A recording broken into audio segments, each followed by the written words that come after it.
মাল নষ্ট রে কোনে গর্ত কোনে কি করেছে ডালার কোনো গোয়া মাথায় নাই।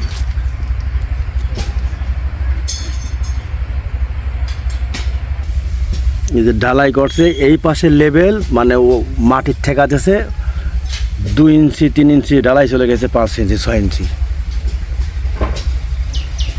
বেকা তেরা একটাও লেভেল নাই।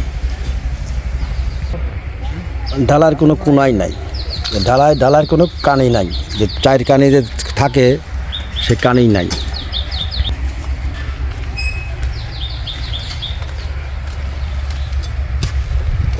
এই যে কি অবস্থা, মাল কোথায় গেছে, এই কোনো কাঠ দেয় নাই, কাঠ ছাড়াই ঢালাই দিয়ে গেছে। এই যে এই অবস্থা।